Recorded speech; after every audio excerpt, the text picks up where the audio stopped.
নমস্কাৰ। স্বামী বিবেকানন্দ বুলি ক'লে আপোনালোকৰ মনলৈ কেনেধৰণৰ প্ৰশ্ন আহে? কেনেধৰণৰ মানুহ এজনৰ কথা আপোনালোকে ধাৰণা কৰে? এনেধৰণৰ গেৰুৱা বসন পিন্ধা এজন মনীষী বা সন্যাসীৰ কথা নিশ্চয় আপোনালোকৰ মনলৈ আহে।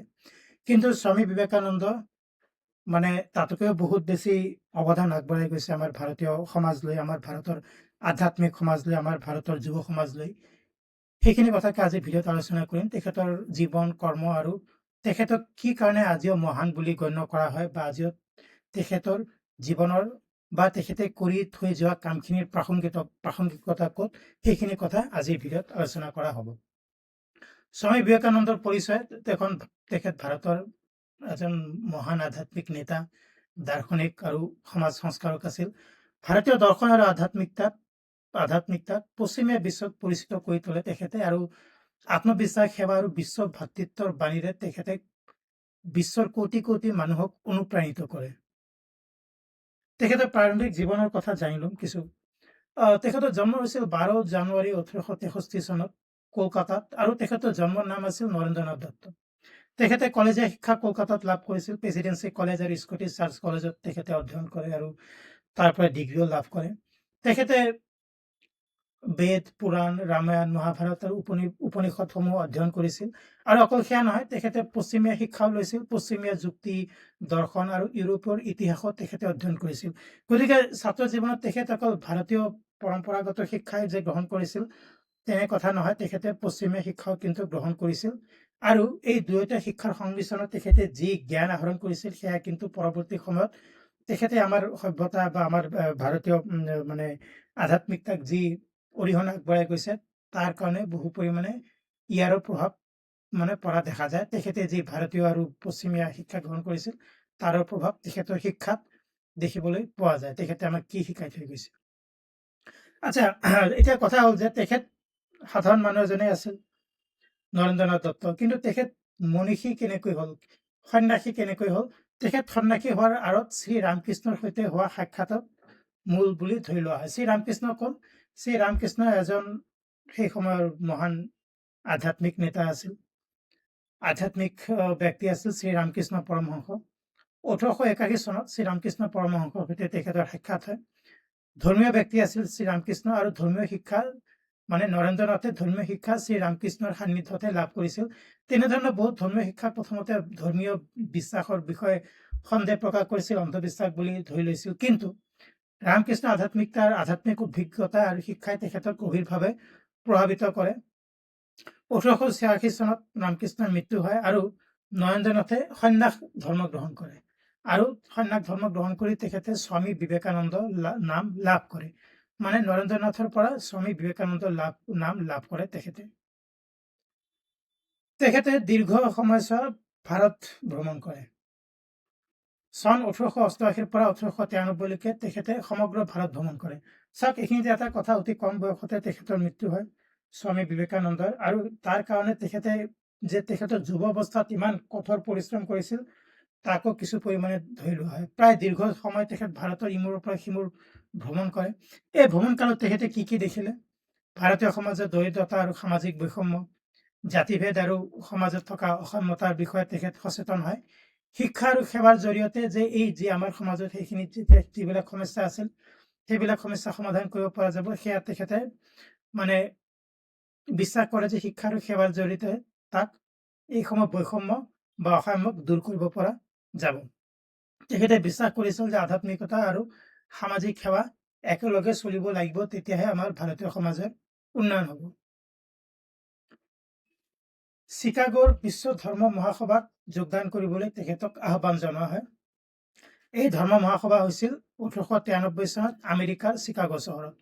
1893 চনৰ 11 ছেপ্টেম্বৰত বিশ্ব ধৰ্ম মহাসভাত তেখেতক ভাষণ দিবলৈ আমন্ত্ৰণ জনোৱা হয়। ভাষণ আৰম্ভণি তেনেকৈ কৰিছিল, মোৰ মৰমৰ আমেৰিকাৰ ভগ্নীসকল আৰু ভাতৃসকল, এনেধৰণে আৰম্ভ কৰিছিল। আৰু তেখেতে যি সম্বোধন কৰিছিল সেই ধৰ্ম মহাসভাত, তাৰ শ্ৰোতাসকলক তেখেতে গভীৰভাৱে আকৰ্ষিত কৰিবলৈ সক্ষম হৈছিল। এই ধৰ্ম মহাসভাত তেখেতে কি বিষয়বস্তু আলোচনা কৰিছিল? ধৰ্মীয় সহিষ্ণুতা, সকলো ধৰ্মৰ প্ৰতি সন্মান, বিশ্ব ভাতৃত্ব আৰু ভাৰতৰ আধ্যাত্মিক ঐতিহ্য, এইখিনি কথাৰ বিষয়ে তেখেতে সেই ধৰ্ম মহাসভাত বক্তৃতা দিছিল, আৰু তাৰ পৰা প্ৰশংসা লাভ কৰিবলৈ সক্ষম হৈছিল।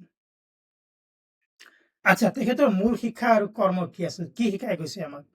ব্যৱহাৰিক বেদান্ত তেওঁ শিকাইছিল যে প্ৰতিজন মানুহৰ ভিতৰত ঈশ্বৰৰ শক্তি নিহিত হৈ আছে।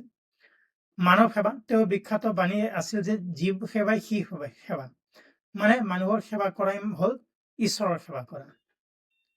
আত্মবিশ্বাস আৰু শক্তি তেওঁ যুৱ সমাজক নিৰ্ভীক আৰু আত্মবিশ্বাস হ'বলৈ উৎসাহিত কৰিছিল। তেওঁৰ বিখ্যাত উক্তি আছিল, উঠা জাগা আৰু নিজৰ লক্ষ্যত উপনীত নোহোৱালৈকে নাথামিবা বা ৰখি নাথাকিবা। তেখেতৰ শিক্ষা কি আছিল? এয়া কিন্তু অতি বিখ্যাত উক্তি। তেখেতৰ এই যি উক্তি আছিল, উঠা জাগা আৰু লক্ষ্যত উপনীত নোহোৱালৈকে নিজৰ কাম কৰি থাকিবা, তেনেধৰণৰ কথা। তেওঁৰ মতে শিক্ষাৰ উদ্দেশ্য কি? শিক্ষাৰ উদ্দেশ্য হ'ল চৰিত্ৰ গঠন, আত্মবিশ্বাস বৃদ্ধি আৰু নৈতিক মূল্যবোধৰ বিকাশ আৰু আত্মনিৰ্ভৰশীলতা। তাৰ মানে হ'ল শিক্ষা। শিক্ষাই আমাক এইকেইটা গুণ দিব পাৰিব লাগিব। জাতীয় জাগৰণ তেওঁ ভাৰতীয়সকলক নিজৰ সংস্কৃতি আৰু ঐতিহ্যৰ ওপৰত গৌৰৱ অনুভৱ কৰিবলৈ আহ্বান জনাইছিল। আৰু তেওঁৰ এই জাতীয় জাগৰণৰ চিন্তা ধাৰণাসমূহে বা বক্তৃতাসমূহে সেই সময়ত ভাৰতৰ স্বাধীনতা আন্দোলনত এক বিশেষ গুৰুত্বপূৰ্ণ ভূমিকা দিবলৈ সক্ষম হৈছিল। তেখেতে ৰামকৃষ্ণ মিছন প্ৰতিষ্ঠা কৰে। নিজৰ যি গুৰু আছিল স্বামী ৰামকৃষ্ণ পৰমহংসদেৱ, তেখেতৰ নামতো ৰামকৃষ্ণ মিছন প্ৰতিষ্ঠা কৰে। ৰামকৃষ্ণ মিছনৰ উদ্দেশ্যসমূহ কি কি আছিল? শিক্ষা, স্বাস্থ্যসেৱা, দুৰ্যোগকালীন সাহায্য, গ্ৰাম্য উন্নয়ন আৰু আধ্যাত্মিক শিক্ষা। ৰামকৃষ্ণ মিছন আজিও আছে, আজিও তেওঁলোকে বিভিন্ন কাম কৰি থৈ গৈছে। আৰু কলকাতাৰ বেলুৰ মঠত ৰামকৃষ্ণ মিছনৰ মুখ্য কাৰ্যালয় অৱস্থিত। তেখেতৰ মৃত্যু হয় 4 জুলাই 1902 চনত। অতি কম বয়স, প্ৰায় 39 বছৰ বয়সতে মৃত্যু হয় তেখেতৰ। আৰু তেখেতৰ মৃত্যু হোৱাৰ কাৰণ কোৱা হয় যে তেখেত যথেষ্ট পৰিশ্ৰম কৰিছিল। তেখেতৰ যুৱ অৱস্থাত সমগ্ৰ ভাৰত ভ্ৰমণ কৰিছিল। আৰু এটা কথা মনত ৰাখিব যে তেতিয়াৰ দিনত ভাৰত ভ্ৰমণ কৰা কিন্তু সিমান সহজ নাছিল। আজিৰ দৰে ইমান ট্ৰেইন বা ৰেল বা বিমান নাছিল। হয় বহুত কষ্ট কৰি ভাৰতৰ ইমূৰৰ পৰা সিমূৰলৈ যাব লগা হৈছিল।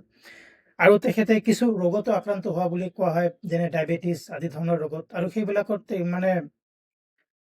তেখেত অতিশয় ভাগৰি পৰিছিল। এনেকুৱা কাৰণতে কম বয়সত মৃত্যু হোৱা বুলি কোৱা হয় তেখেতৰ। আৰু অতি কম বয়সতে মৃত্যু হৈছিল যদিও তেখেতৰ চিন্তা চৰ্চা আৰু আদৰ্শ আজিও জীৱন্ত হৈ আছে। তেখেতৰ ঐতিহ্য আৰু প্ৰভাৱ।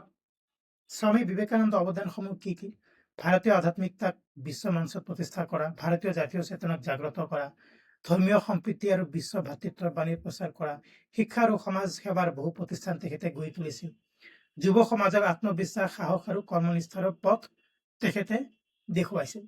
আৰু যুৱ সমাজৰ প্ৰতি তেখেতৰ যি বৰঙণি, সেইকাৰণে 12 জানুৱাৰী তাৰিখটোক ভাৰতে ৰাষ্ট্ৰীয় যুৱ দিৱস হিচাপে পালন কৰি আহিছে। মনত ৰাখিব, 12 জানুৱাৰী ৰাষ্ট্ৰীয় যুৱ দিৱস। গতিকে উপসংহাৰ, স্বামী বিবেকানন্দ কেৱল এজন সন্যাসীয়ে নাছিল, তেওঁ আছিল দূৰদৰ্শী চিন্তাবিদ, সমাজ সংস্কাৰক আৰু জাতীয় জাগৰণৰ প্ৰদৰ্শক, ভাৰতীয় জাতীয় জাগৰণৰ প্ৰদৰ্শক। আত্মবিশ্বাস, সহিষ্ণুতা আৰু মানৱ সেৱাৰ বাবে মানৱ সেৱাৰ তেওঁৰ যি বাণী, সেয়া সমগ্ৰ বিশ্বৰ মানুহক আজিও অনুপ্ৰাণিত কৰি আহিছে। গতিকে বন্ধুসকল, এইখিনি আছিল স্বামী বিবেকানন্দৰ জীৱন আৰু কৰ্মৰ বিষয়ে আলোচনা কৰিলো। তেখেত কিয় মহান বা আজিও তেখেতক কি কাৰণে আমি শ্ৰদ্ধাৰে স্মৰণ কৰো, তেখেতৰ জন্মদিনক ৰাষ্ট্ৰীয় যুৱ দিৱস হিচাপে পালন কৰা হয়, সেইখিনি কথা কোৱা হ'ল। ভিডিঅ'টো যদি ভাল পাইছে লাইক কৰক, শ্বেয়াৰ কৰক, আৰু চেনেলটো যদি ছাবস্ক্ৰাইব কৰা নাই প্লিজ ছাবস্ক্ৰাইব কৰক। এনেধৰণৰ এটা গুৰুত্বপূৰ্ণ ভিডিঅ' অতি সোনকালে লগ পাম। ধন্যবাদ।